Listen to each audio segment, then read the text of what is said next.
The grand chamber of the Galactic Council was filled with sound. Thousands of species sat in curved rows, their glowing symbols blinking in front of each seat. The walls stretched high into the dark sky, showing stars and distant nebulae. It was a place where wars had been ended, peace declared, and alliances born. But today, something different was happening. A human was speaking. Ambassador Juno Park stood alone in the center. She wore a simple, dark blue suit with the Earth's emblem over her chest. Her eyes were calm, her voice smooth, and her message clear. "And so, with respect, Earth asks for a place in the Council," she said.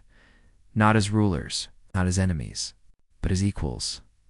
For a few moments there was silence, a heavy silence, to quiet. Then came a sound. Sharp, cold, cruel laughter. One voice began it, deep and rumbling. It belonged to High Lord Zeret of the Zulari Dominion, his massive red-scaled body shook with laughter. But then more joined in. A few chuckles from the Alari seat, snorts from the three-mouthed Drog, clicking amusement from the feathered Kith. The chamber echoed with laughter. Bouncing off the walls like gunfire, Juno stood still. On the screens across hundreds of planets, the broadcast continued. Billions of alien viewers watched and laughed. Humans watching from Earth and colonies beyond sat in stunned silence. The camera cut to Zeret. He rose slowly. His arms stretched wide in mock welcome. "Earth," he boomed. "A lovely rock full of apes with metal toys. You ask for a seat? Perhaps we should give your pets a seat next." More laughter. Even members who did not laugh looked away, pretending to study notes or their hands. Zeret smiled down at Juno. "You speak of peace, of equals. But what has your kind done? Fight among yourselves, poison your world. And now you bring ... what? Cheap ships and child-level AI. You are nothing." He leaned closer. "You are small." Another wave of laughter. Chorus. The camera zoomed in. On Juno's face, her expression hadn't changed. No tears. No anger, just silence. And then she blinked once. And something flickered in her eyes. Far across the stars, back on Earth, a signal was received. A very old system, long forgotten. By most lit up in a hidden bunker beneath the Pacific Ocean. Red lights blinked. A computer woke from sleep. Code ran. Pax Inverta.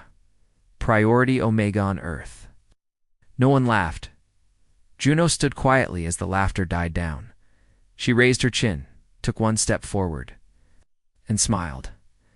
"I thank the Council for your honesty," she said. Voice calm. "Earth now understands its place." Zeret raised an eyebrow. "Do you, little one?" Juno nodded. "Yes, and soon, so will you." She turned and walked away. No guards stopped her. No one called her back. To them, she was a failure. A footnote. They did not see her tap her palm once before exiting. They did not hear the encrypted burst of data sent straight to Earth, back in the solar system, deep beneath Europa's ice. A human operative received the signal. He was not in uniform. He didn't carry a name. He only had one job, to wait for that signal. He opened a sealed case. Inside was a black disk. No labels, no writing, only one word lit up. Active. It in a console across the system. Silent codes moved through old satellites, empty relays, and quantum links. Earth's silencer protocol had begun. The Galactic Council's media praised the firm and humorous rejection of Earth's ambitious request. Clips of Juno being laughed at spread fast. Memes followed. The Drog made a dance about it. The Kith held a comedy show. Juno Park was now the joke of the galaxy. But back on Earth, things moved quickly. Military generals who hadn't been called in years were summoned. Cybernetic. TIST were given full access to locked blueprints. And old AI was reactivated. Its name was Razzleband long ago for being too aware. Now it smiled. 3 days later, on the far edge of the Zulari Dominion, a patrol ship vanished. No distress call, no wreckage, just gone. Then a station lost power. Entire logs deleted. A single message left in the system. We heard the laughter. Still, the council ignored it. They called it a coincidence, just another system glitch. But the pattern continued, one by one. Quiet things began to happen. Council Diplomat was found unconscious on his private cruiser, every file on Earth wiped. From his memory, couldn't even remember the blue planet's name. One of the Drag's war factories exploded. It was blamed on fuel instability, and the Alari ambassador, one of the ones who laughed the loudest, woke up screaming. He claimed to have seen Earth's future, resigned the next day. Something was coming. In Juno Park, it had vanished. Zara received a message. Personal. Not council-approved. No return address. Only text. The measure of a world is not in what it shows, but in what it holds back. He looked down on Earth. Now look around. He read it twice, then again a small tremble ran through him. He ordered increased defenses around Zulari Prime. Extra scanners. Battle-ready alert level 3. His advisors scoffed. But Zaret remembered something. Years ago, he had read a file on humanity's wars. Not just their victories, but the depth of their wars. It's the kind of weapons they tested, the enemies they erased. Were violent when needed, but worse, they were patient, far from any sun. In a hidden dark space fold, a fleet gathered, no flags, no signals. Human ships, black as the void, moved into place. Each one silent, each one ready. A woman stood at the center bridge of the lead vessel. Her blue suit had no emblem now, only a silver stripe across her collar. Her name was Juno Park. And she wasn't a diplomat anymore. She was something else now. Beneath Earth's southern ice, deeper than any nation admitted, a vault long thought, deactivated, powered up. It wasn't listed in any database, not even Earth's own. To find it, you had to know where not to look. A soft hum filled the frozen halls. Then light panels flickered. Old metal breathed. Machines moved after sleeping for decades. A voice calm. Digital spoke into the silence. Winter Star Protocol initiated. Global authorization. Omega confirmed. The screen showed a single name, Juno Park. On Earth's orbit, a dormant satellite reactivated. Then another. And another. They weren't built for communication. It's not for weather. They were designed to watch, but not outward. Inward, their cameras. Scan the planet below. Cities, oceans, power grids. Satellites. Each sweep was recorded and instantly analyzed. A silent AI, sleeping in the satellite core, whispered back. All systems stable. No civilian awareness. Operation Winter Star is green. Earth's surface remained peaceful. News channels still joked about the failed ambassador. Alien comedy shows aired nightly. Memes of Juno's stupid human speech still spread across the net, but deep under the surface. Everything was changing. In a black transport jet moving over the Pacific, 6 individuals sat quietly. Each had a different background. One was ex-special forces. One was a hacker once jailed for crashing a Chinese defense network. One wore no shoes and spoke to no one. They weren't ordinary soldiers. They were silencers, people trained to erase threats, not just fight them. The jet didn't land at an airport. It dove straight into the ocean. Below the waves, a hatch opened. The jet vanished into a hidden tunnel. Inside the base, they stood in front of a man with silver hair and a mechanical. Director Kessler, one said. Saluting Kessler did not return the gesture. He simply turned to a large holographic table and tapped it.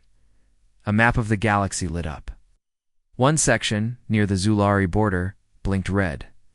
This is where the insult began, he said. This is where we respond. He zoomed in. Tiny Earth icons. Lit up covert satellites. Spies, agents placed years ago. Traps, tricks, whispers. Phase 1 is containment. No movement from Earth. No direct violence. Not yet. He tapped again. But we let them know. We saw the laughter. Thousands of light years away, in the Zulari Dominion. A military officer stared at a screen in confusion. The names of 3 nearby planets had been changed. Just like that. Every system public records, star maps, trade routes now showed them as property of Earth. It wasn't a joke, it was a hack. Perfect, fast, undetected. And beside each new name, a symbol appeared. A black sun. He tried to delete it. Couldn't he call his superior? By the time they finished speaking, 3 more systems had changed. No one knew how. No one could stop it. Meanwhile, a small research ship from the Alari Union entered a quiet system to study space dust particles. Nothing special. They detected an odd Signalan old Terran ping. It sounded like music. Beethoven's Moonlight Sonata. The pilot joked. Maybe the humans left us a mixtape. Then the ship's lights died. The engine shut down. Life support. Failed. The last thing the crew saw was a strange message blinking on every screen. Still think we're primitive? Then it all went dark. Only one escape pod made it back. And the recording it carried spread quickly through the Alari ranks. No one was laughing anymore. Back on Earth, in a desert base hidden beneath Nevada, a group of engineers activated an ancient AI named RAZIEL. It had been decommissioned for being too aware, too unpredictable, too curious. Now it smiled as it woke. Are we doing it again? It asked. Kessler nodded. Yes. Rizel's grin grew wider. Delightful. Not far from Jupiter. Another ship uncloaked. No! Human-made, but never registered. Its surface was black, made of reflective stealth alloys. It had no weapons on the outside, but inside were tools for psychological warfare hull intrusion systems. Mimic AI dream injection beacons. Technology never approved, never spoken about. Its job, make the enemy afraid without firing a single shot.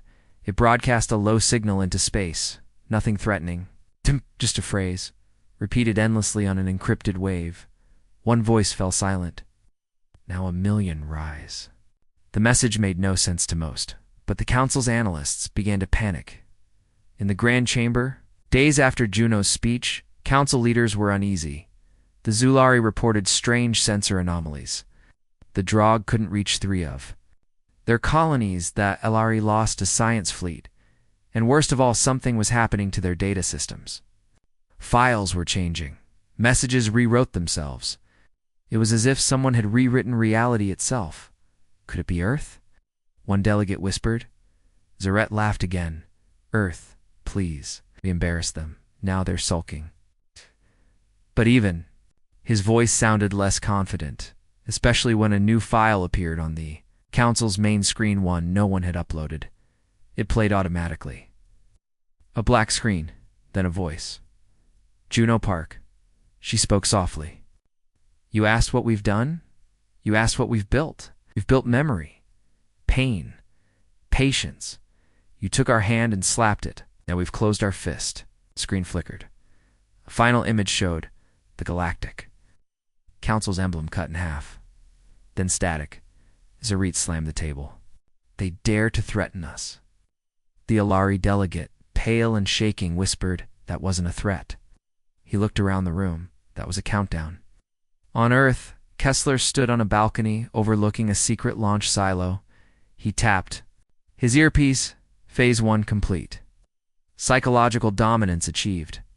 The voice on the other end asked, What about Juno? Kessler smiled.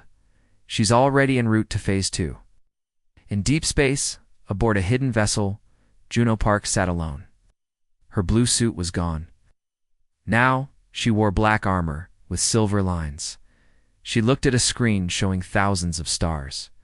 Then she whispered 3 words. They chose wrong. Varnak was not a major world. It wasn't the capital of a star empire. It wasn't rich. It didn't have war fleets or ancient relics. But it had value, a population of 8 million Zulari citizens, 3 refueling stations, and 1 council-approved listening post. It also had clear skies. That's why the disappearance hit so hard. One moment Varnak existed. Ships landed. Traders worked. Satellites circled. The next, everything went dark. Zulari High Command received the first report at 3:02, Standard Galactic Time. Station V12 not responding. A technician assumed it was a power issue, then Station V13 failed. then all orbital relays. Then the long-range ComNet. No emergency pings, no radiation bursts. No signs of attack, just silence. They dispatched 2 patrol vessels to investigate. Both vanished mid-dash jump by dawn. The Council had declared an anomaly containment event. Scientists flooded the data. No meteor strikes, no black holes, no wormholes. Just a cold trail. As if Varnock had never existed. Zaret, Supreme Commander of the Zulari, stood before the Council again. This time no one laughed. He slammed a metallic claw on the table. "I want answers," he growled. "Was it Earth?" No one replied. The Ilari delegate looked pale. "Earth doesn't have that power," someone muttered. But deep down, every being in the room remembered the recent message, the one from Juno Park. Her soft voice. Her warning. "You took our hand, and we closed our fist." We thought it was a metaphor. But now, the planet was gone. Elsewhere, hidden behind quantum veils. Earth's Ghost Command celebrated quietly. In a secure room beneath Antarctica, Director Kessler looked over the operations summary. Target. Varnock status, removed from local space method, quantum fold inversion, successful civilian loss, minimized. Estimated 97% evacuated quietly by phase team's visible signature, 0. Cover story. Cosmic collapse simulation injected into Zulari on a TWRKS. The room was silent except for the humming lights. A young officer spoke up. "We pulled off a planetary-scale fake. Do you think they'll retaliate?" Kessler smiled without humor. "No, they'll panic first." He tapped a screen. It displayed a rotating 3D model of the next target. Phase 2. Infosphere Destruction Council Core. VAUL Dalsback on the Council homeworld. Things worsened. All historical records from the past 200 years became corrupted. Dates changed. Wars that had happened were erased. All mentions of Earth? Altered. Some claimed it never joined space. Others claimed Earth was still a pre-FTL society. Every time they tried to fix the records, new errors appeared. It was chaos. Pure, silent chaos. Yet not a single human fleet had moved. Not one shot had been fired. In a luxury dome near the Ilari capital, an ex-intelligence officer named Vesha received a strange package. No return address inside a photo. Old paper it showed. A girl, young Juno, parked sitting with her grandfather on a hill. A note was written on the back. "You all laughed. He died thinking peace was possible. You proved him wrong. This isn't revenge. This is correction." Vesha dropped the photo. She knew that hill, knew the man. She had once debated with Heimert's oldest peacemaker. He had begged for peace when the Council denied Earth access 22 years ago. They had ignored him. And now, planet had vanished. Juno Park sat in her command ship Eclipse. Requiem on the edge of a dark nebula. No lights. No heat trail. Fully cloaked, the crew spoke in hand signals only. Voices could be tracked, after all. Across from her, a hologram of Raziel flickered. It smiled. Planet gone. Records corrupted. Fear index rising. Juno nodded. Now we remind them of what they didn't see. She tapped her wristband. Across the galaxy. 23 monuments appeared overnight. All were identical. A smooth black column, 10 meters tall, with one glowing word.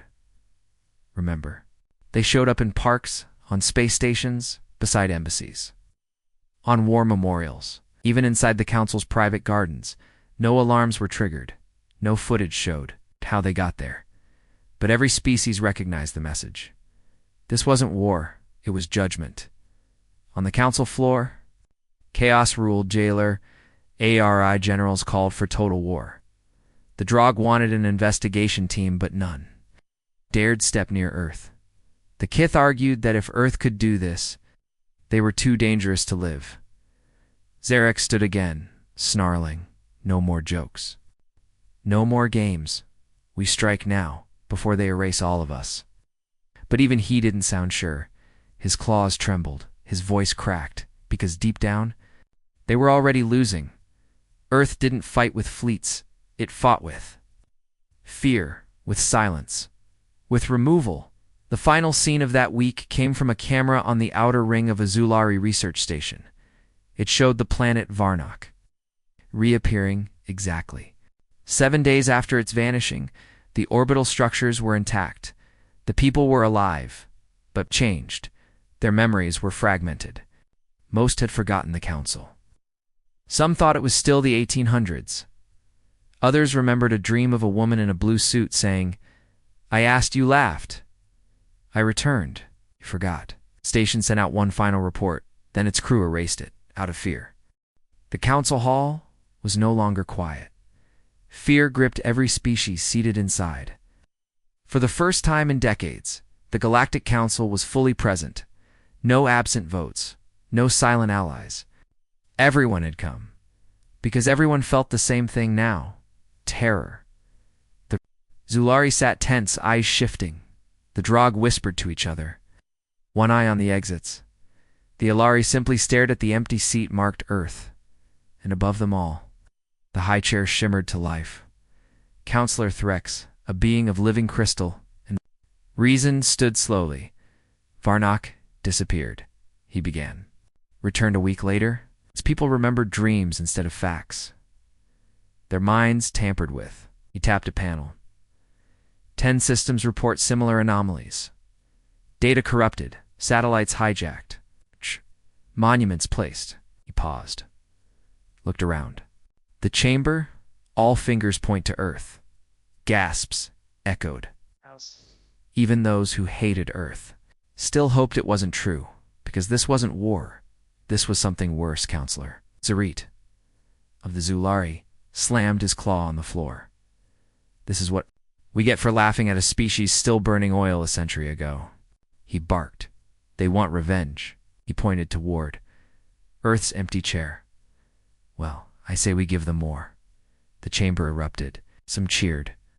Others roared in protest. The Alari protested. You saw what they did? Planet gone and returned? Like a puppet. The Kith delegate leaned forward, eyes glowing. We call them primitive, yet they erase memory, bend reality, alter time perception. What are we truly facing? Silence fell. For a moment, even Zerat didn't speak. Then the vote was called. Declare Earth a galactic-level threat. The screen lit up with responses. Yes, -122. No, -11 abstain. 7 the majority had spoken. Earth was now marked. Dangerous. Within minutes, the decision spread across the galaxy. Earth's trade lanes were frozen. Human ships were denied docking anywhere, every ambassador recalled. The bounty on Earth-based hacking groups hit 100 million credits. But Earth said nothing. No. Protests. No retaliation. No pleas. Just silence. Until a strange thing happened. Across the Council's entire hyperspace network, a new message appeared. It bypassed encryption. It overrode ferals. It didn't ask for access. It owned access. The message wasn't written. It was spoken Juno. Parksvoice.com, controlled. You have declared Earth dangerous. We agree. We've always been dangerous, but not because of weapons, not because of ships, because we remember, we adapt, we wait. She paused. You laughed at our peace. You mocked our attempt to belong. Now you understand. This isn't revenge. This is a correction. Then came the final line. You wanted to see what lies beneath our skin. Now you will. And just like that, the message ended. But something else happened, instantly. Every communications satellite orbiting Council space turned. To face Earth, literally, physically. They all rotated on their own, reorienting their dishes, lenses, and sensor arrays directly towards Sol. A clear message. Watch us. You started this. Now don't blink. Panic broke out across multiple systems. On the Zulari war moon Castor, an entire fleet prepared for departure towards Sol. But as they powered up, the ship's AI screens all blinked once. Simple phrase appeared. We know your codes. We know your minds. We are already inside. Then the systems shut down, every ship. All at once, It took 4 days to restore power. The mission was canceled. Inside Earth's deep orbital station Oblivion Ring, Director Kessler watched the chaos unfold. He stood in a chamber filled with AI. Minds, each pulsing like stars in jars. Juno Park's hologram flickered beside him. They declared us dangerous. She said. Kessler smirked. Took them long enough. But they still don't understand, Juno added. No, he agreed. They think they're dealing with humans from 100 years ago. He tapped a command line. All across the galaxy, untraceable signals activated. Thousands of Council-controlled surveillance devices went blind. Every door Earth had been locked out of. Now, wide open. Phase 3 had begun. Meanwhile, on a distant asteroid base, an exiled Alari historian uncovered a forbidden file. Old, dusty, never accessed before.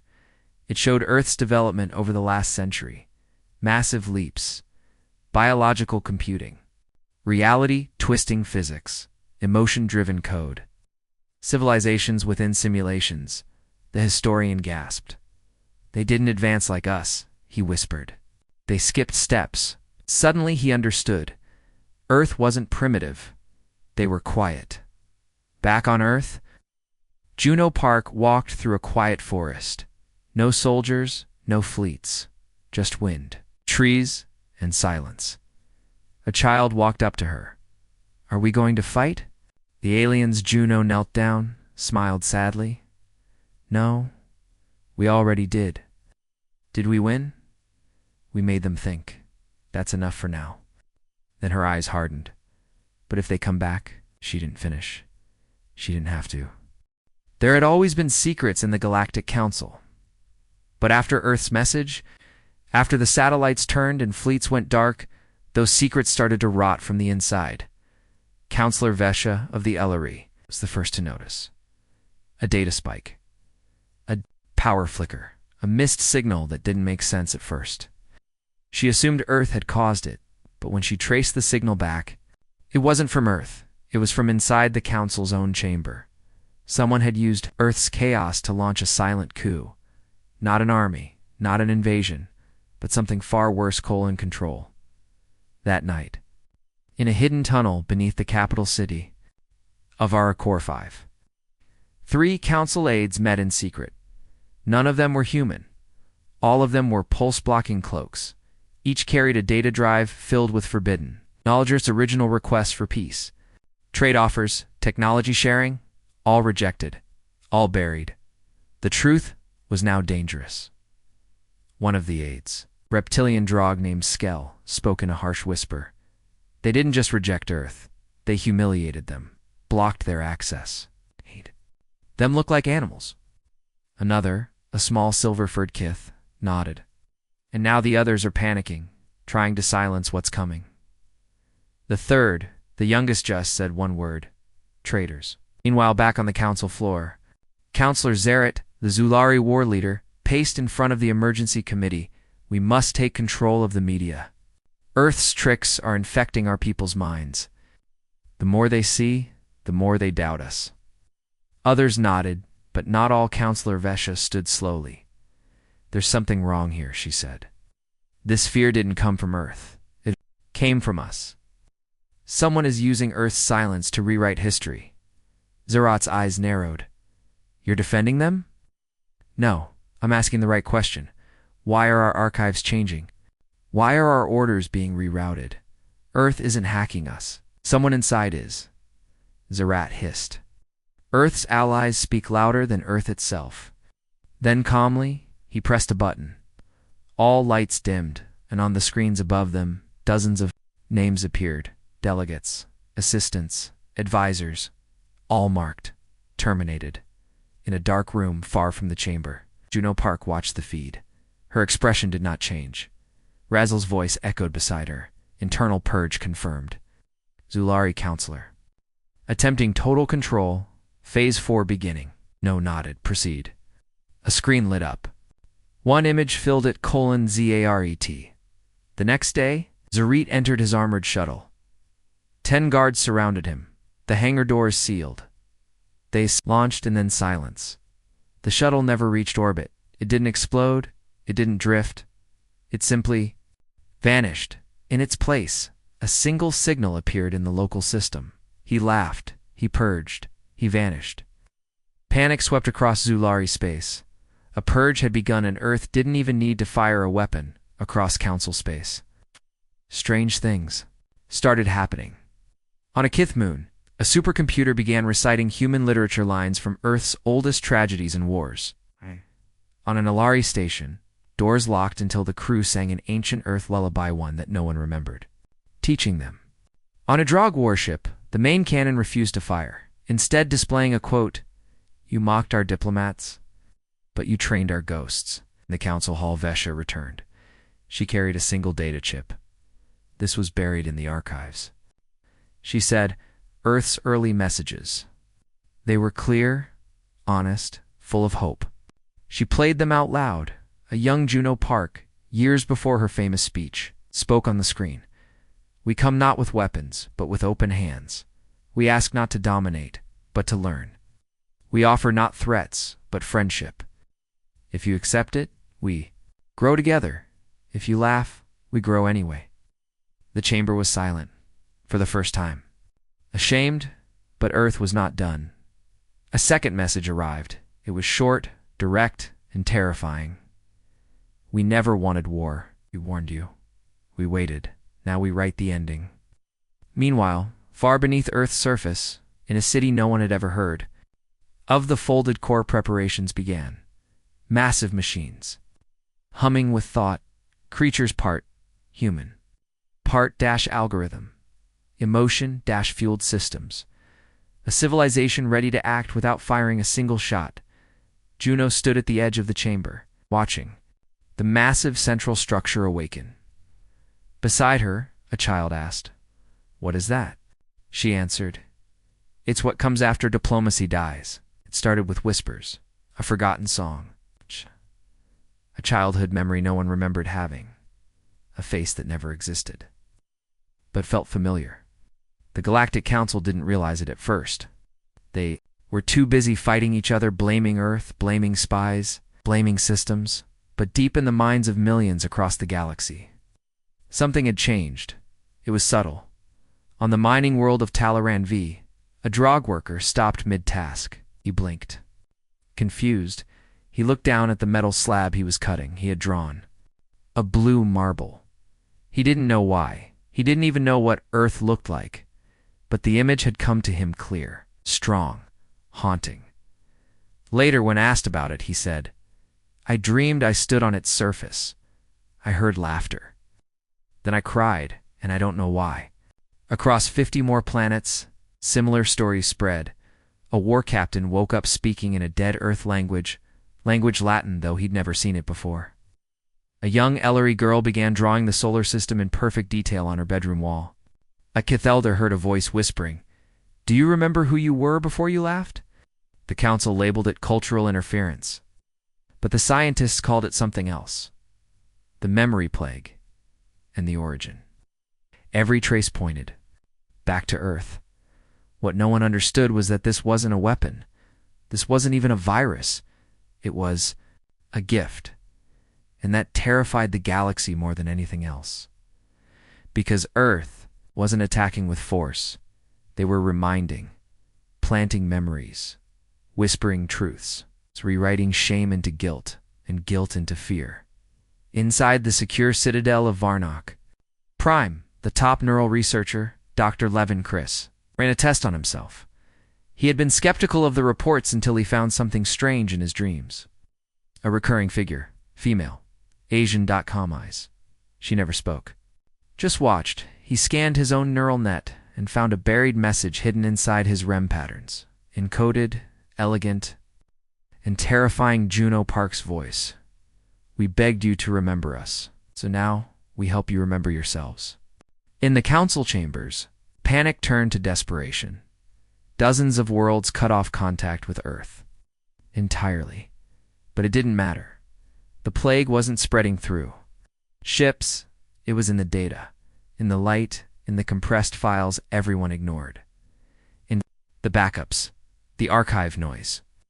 The flicker of a display screen at just the right time. It wasn't a message anymore. It was art, and it was already. Everywhere, a secret meeting was held among the high commanders of the Zulari Drog and Varnock. 3. War empires. All frightened? Their solution? Burn Earth from orbit. No speeches. No warnings, just annihilation. But when they launched their fleet, something went wrong. Before they could reach Earth's outer systems, their ship stopped. Powerful gravity wells appeared out of nowhere, artificial designed. They weren't real planets, they were false stars created, just long enough to snare a fleet. The result? 29 battleships trapped in place. No damage, no fire, just held. And then a broadcast. You think you fight ghosts? But you never saw the living ones. Earth is not behind you. We are already ahead. Meanwhile on Earth, inside the folded Core Juno Park, walk through the memory weave-in, immense library of human thought, emotion, and story. Behind her followed 10 children, each born in the last decade, raised with implants that could speak across galaxies without sound. They weren't soldiers. They were recordings with hearts. Emotion made code. Code made memory. Memory made weapon. Why are we doing this? One boy asked. Juno paused. Because they forgot us. Now we teach them the cost of forgetting. In the far reaches of neutral space, a lone freighter picked up an emergency signal. It was faint, distorted, but it repeated, "Please, someone. Anyone. What is Earth? Why does it feel like home?" The ship's captain, a grizzled alien from the Ikarak clans, sat in silence. He had never met a human, never cared to, but that voice reminded him of his mother's lullabies, and he whispered to himself, "What did we do to them?" Back in council space, Counselor Vesha stood alone in the archive hall. She activated a long-forbidden file. A video from Earth's first contact mission. She watched humans step off their shuttle, smiling, awkward, hopeful, carrying books, gifts, a flag. They waved, and the aliens. That laugh echoed through the file room like a curse. Vesha whispered. "We didn't just insult them. We killed something gentle." Then she turned off the lights and cried. At 4:15 Earth UTC, something strange happened. The skies over Earth, every continent, every ocean suddenly turned gold, not the color of sunrise, not the yellow of desert heat, but a pure, glowing, liquid gold hue, as if the atmosphere itself had changed. Satellites captured it. Space stations reported no errors. There was no storm, no sun flare, no natural cause, only light, calm, golden dot, and then the message came. It was broadcast in every known language. Galactic Basic. Drog scripts, Zulari tones. Even non-verbal sent code for the Kith, but it originated from Earth, from Juno Park herself. Her face appeared above every major world, on every terminal, and in the dreams of those who once laughed. We asked you to listen. You mocked our voices. We asked you to understand. You mocked our tears. Now, you'll witness our truth. On the Kith moon of Salvera, a historian screamed and collapsed. He had just received a memory of standing on a ruined Earth battlefield, where humans wept while carrying their own wounded. But it wasn't a dream, the historian described. The smell of smoke, the taste of blood, the pain of loss, as if he had lived it. And across hundreds of worlds, others felt it too. Earth's pain. Now shared not in words, but in sensation, in the council chamber. Panic was at its peak. Dozens of delegates had resigned. Systems had begun defecting. Entire sectors questioned if the council had provoked something beyond control. Counselor Vesha stood tall amid the chaos. "We are not facing a weapon," she said quietly. "We are facing our reflection." Zulari commanders demanded war. Drog fleet lords screamed for an immediate orbital bombardment. But when they launched another fleet, something impossible happened. Earth didn't fire. Instead, it opened. From above, Earth. Telescopes watched as 12 golden rings unfolded in low orbit. Each ring was the size of a small moon. They shimmered with energy no one could, classifying neither plasma nor shield nor antimatter, just light and will, and inside each ring. A memory one was Earth's first starship, humble, damaged, still held in honor. Another showed a human girl smiling, beside an alien who had since been purged by his own empire. Another was a still-burning candle from a human. Vigil held the day. The council first laughed. Each ring projected a story, not with sound, but with feeling. Entire civilizations fell to silence. They didn't just see Earth, they felt it. Meanwhile, in the folded core, Juno stood before a massive console shaped like a heart and a clock merged into one. Raziel stood beside her. Phase 7 complete. Emotion transfer successful. Galaxy now experiencing sustained empathy hallucinations.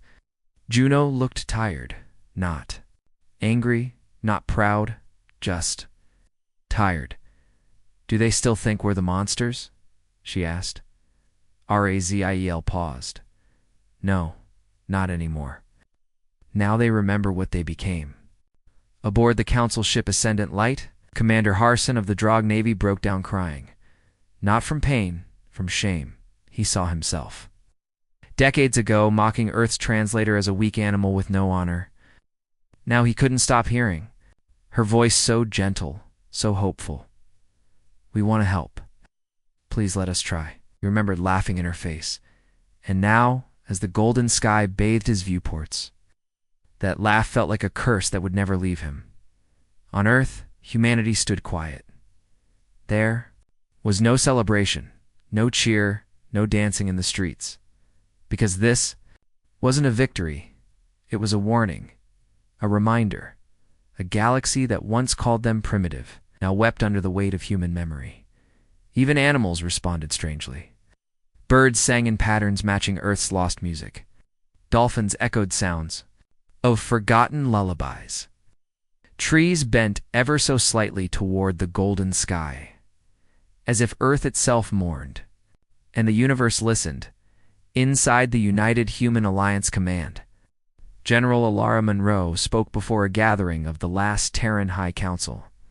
We did not seek war, she said, but the universe gave us none of its peace. Juno showed them the past. We showed them their own cruelty, and now they beg for silence. A young commander asked, "Should we stop?" Alara shook her head. No, because they haven't truly asked for forgiveness. They're only scared of what else. We remember, far beyond council space, a single rogue species, the Methra, sent a peace delegation to Earth. They had remained neutral during the humiliation. Now they feared being next. Their ship approached the golden rings cautiously. Weapons powered down, shields open. They transmitted a message. We did not mock you. We did not stand with them. May we speak in peace? Earth's reply was simple. Send your youngest. Confused, the Methri sent a child, a 10-year-old girl named Senna. The golden rings parted. Earth welcomed her. She returned 1 week later, changed. She cried the entire journey home. When asked what she saw, she only whispered, "They remember everything, even the kindness we forgot." Inside the Galactic Council, a vote was called to dissolve the council, to end the system that allowed cruelty to speak louder than compassion. And for the first time in 400 years, the vote passed unanimously. The council that laughed at Earth had finally fallen, not to fire, not to war, but to a golden sky. On her final broadcast, Juno Parks stood beneath the aurora of human memory, now visible from orbit. She said only this: we offered peace. We endured shame. We remembered. Now we choose silence. Then all golden light vanished. The memory plague ended. The rings folded into nothing. The skies returned to blue, and Earth went completely quiet. The galaxy was quiet. No fleets moved. No broadcasts were made. No insults were spoken. After the golden sky faded from Earth, every major civilization waited for a retaliation that never came. But Earth didn't move. Earth didn't speak. Earth had gone completely still, and that silence was louder than any war cry.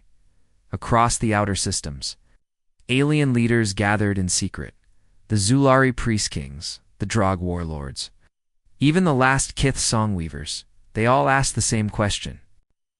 What does Earth want now? But there was no answer, just silence and the weight of memory, because Earth had shown them not destruction, but reflection, and it broke them. In the Varnak archives, a council historian named Reltek watched the same footage over and over. The moment Earth's diplomat, Juno Park, bowed before the council with her gifts, the moment the chamber erupted in laughter, the moment Juno looked up, said nothing. Reltek had once laughed too, but now he couldn't sleep. He dreamed of her eyes, how calm they were, how they had seen the cruelty and accepted it, like someone who had seen worse. And then he dreamed of fire, a city burning, not alien, human, their own memory, beneath the moon of Ethior. Drog scientists made a final discovery: the memory plague. Hadn't infected their systems, it hadn't rewritten their minds. It had done something worse. It had unlocked something already inside them, empathy suppressed, muted for generations now, screaming. And the more they tried to fight it, the more their own species fell apart. On Earth, humanity waited. In silence, ships remained docked. Weapons stayed cold. Satellites blinked quietly, monitoring a galaxy that no longer threatened them. Children played in open parks. Under peaceful skies, no one spoke of the council anymore, because Earth had moved on, not with vengeance. With removal, they no longer cared. To be part of that galaxy, in the folded core, Juno Park sat alone in the final chamber of the memory weave. The AI Razzle appeared beside her.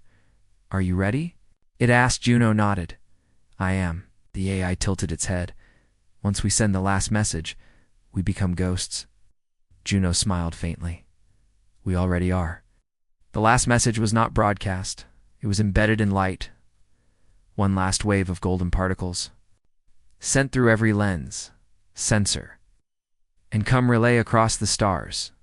It carried no sound, no threat, just feeling, the experience of being human. From birth to death, the wonder of first steps, the sting of betrayal, the love of family, the pain of war, the hope of peace. Millions received it. Thousands collapsed, weeping. Hundreds took their own lives. Because in those memories, they saw what they had destroyed.